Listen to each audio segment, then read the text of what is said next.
Hello, this is Tom from anti-proton.com, and I wanted to talk to you today about autonomous sensory meridian response and also Tourette syndrome and a couple other announcements. So let me get the announcements out of the way first, and then I'll mention the other ones. Announcement number one, I haven't produced a lot of stuff recently because I have just been absolutely getting worked to death. Um, I have to support a lot of computer systems, and I've been on call, which means if something goes wrong with the computer systems, I get a phone call. And usually by the time they call me, it's really bad. So I'm kind of been like working into, insanity. But anyway, second off is this.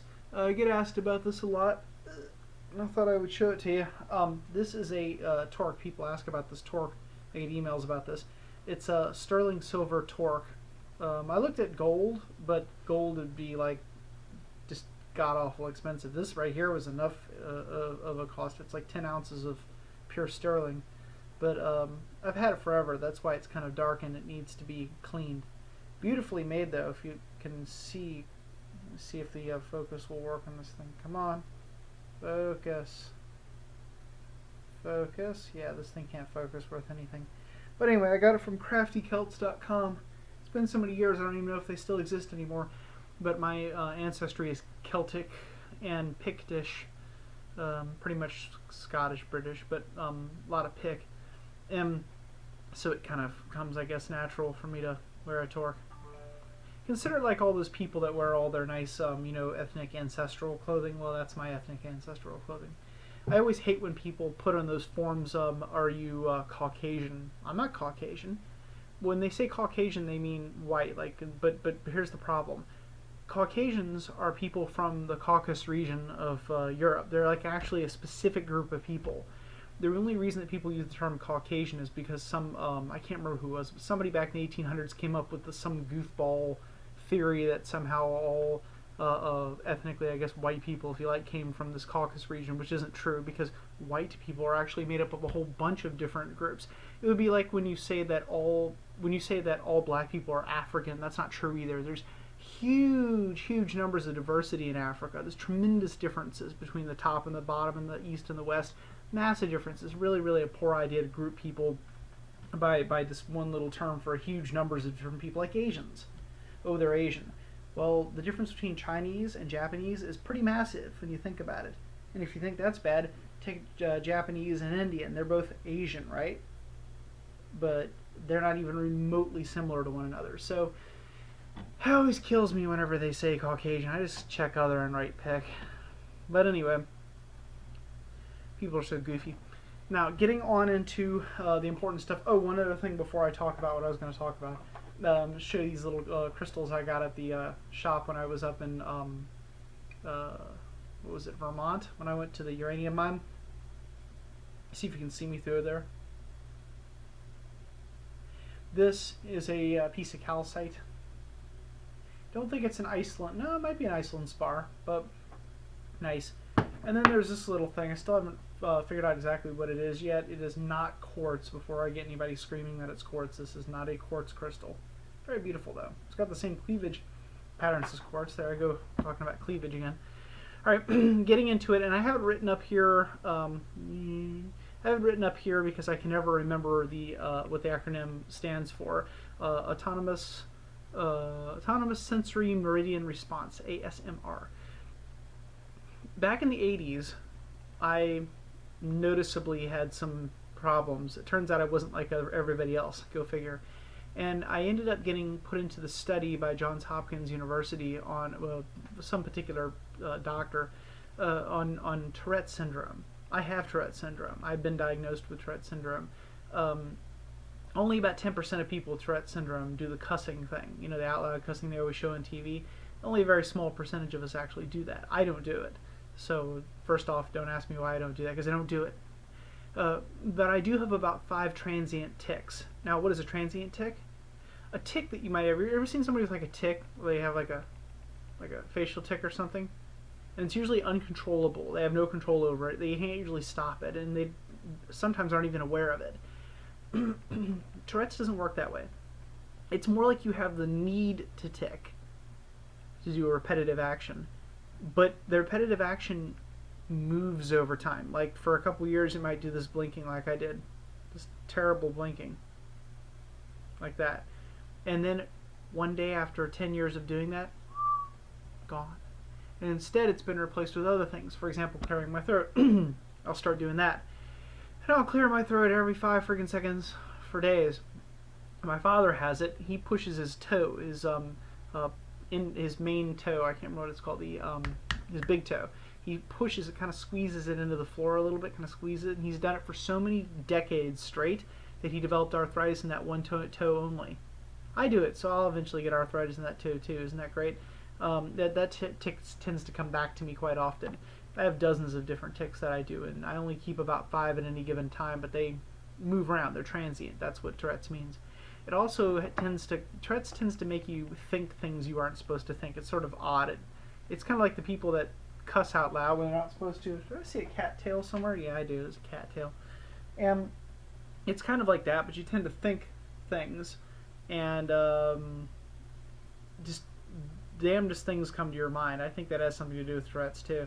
Very odd syndrome, and it typically gets wrapped up a lot of times with other things. For example, hyperactivity and a lot of ADHD sort of stuff. For example, dysgraphia. Dysgraphia tends to go along with Tourette's. I have dysgraphia. My handwriting looks like a 5-year-old's. Oh my God! I don't even write with my hands. I've written an entire book, which I'm so close to getting finished. God, if I could just ever finish with the book. Cat is sniffing the camera. But anyway, so writing's not a problem. I'm actually very good with English, but I can't write worth a damn. Like my actual writing skills, the mechanical aspect of my motor coordination between my hand and my brain, my hand-eye coordination is absolutely just crap. And that's the way that is. So it's kind of interesting with Tourette's. Certain sounds are horrid to me. If I hear them, they're almost like painful. They make me just want to die inside. You know the scratching on the chalkboard, how it drives a lot of people crazy? Same sort of thing, but way worse. Like today I was at a grocery store and I heard this horrible, horrible song. It's got a rhythmic harmonic snapping in it. And if I hear that type of thing, I'll leave the store. I can't take it. It's like the most... It manifests itself in physiologically. I mean, I literally, like, my blood pressure shoots up. It's horrible. That's somewhat part of Tourette's. But I have a secondary thing I've always thought was interesting. I've been reading up about autonomous sensory meridian response, and apparently it matches my exact symptoms. Not for the Tourette's part, but it's kind of interesting that they're somewhat related.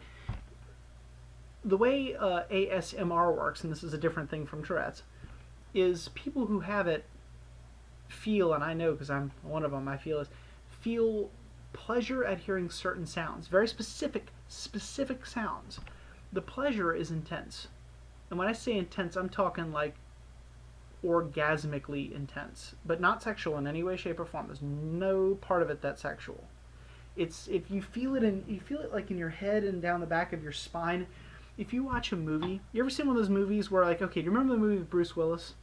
Well, I shouldn't say that, because if I say the answer to this, then nobody's seen that. If anybody hasn't seen that movie, it'll be a plot spoiler. Okay, so stop the video right now if you're going to watch any movie with Bruce Willis in the near future, the one with the little boy where he's running around looking for dead people. If you're going to watch that movie, stop it right now, because I'm going to plot spoil it. All right, you ready? Okay, and I'll wave my hand like this if you skip over it, so you know when you can start back up again. So shut your thing to mute.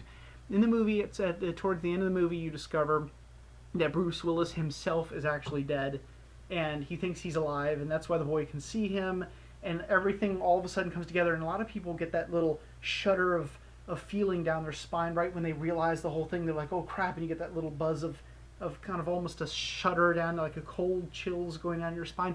Kind of like that feeling, except extreme pleasure. Like if you hear the most powerful, you wave your hand so you can listen again now.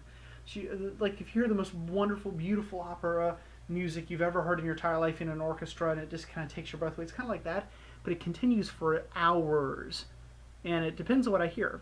Flipping of pages of paper, for example, if I go to a library, I just sit there and just kind of, just kind of listen like that. Dum-de-dum, put a book in my hand and pretend like I'm reading, but I'm not reading. I'm just sitting there going, and just letting the dopamine flow through my brain. No, for years I didn't know what it was, and I tried to describe it to people, and excuse me, what the heck was that all about? And people didn't understand what it was. And I've been seeing people talking about this. You may have seen whisper videos on YouTube, for example. And there's a lot of us, it turns out, that have never mentioned it because it sounds so weird, you know. And people who don't have it are like, "What the hell are you talking about?" The people who don't have it think it's sexual because they can't understand anything other than that. But you know what it's like to have to feel waves of pleasure, but it not be like that. You know, you get yourself your new little kitty or something, and you're petting it, and you're feeling like, "Oh, it's so wonderful." That's not that, and it still feels really amazing, wonderful, right? It's the same sort of idea. Or if you're having a tremendous amount of fun or something like that. So, um, what I do is I've gone on YouTube and downloaded hundreds of videos that have exactly the sounds that I like, and I'll sit back with my headphones and just listen to them with a glass of wine and just be like, It looks like the side effect of it, however, is that there's sounds that torture me if I hear them. So everything has to always come with a weak spot. That's like my, vampire weakness. Of course, I'm not a vampire. But you know how vampires in movies always have the weakness, like the sunlight and stuff. It's kind of like my weakness. I can't stand certain kinds of music. It kills me. So if you have a ASMR, or if you have something that's like it, maybe I've misidentified it because I'm diagnosed with Tourette's, but not the other. I'm self-diagnosing an ASMR because I have exactly whatever they claim that is. It would be interesting to hear from you if you actually have that as well.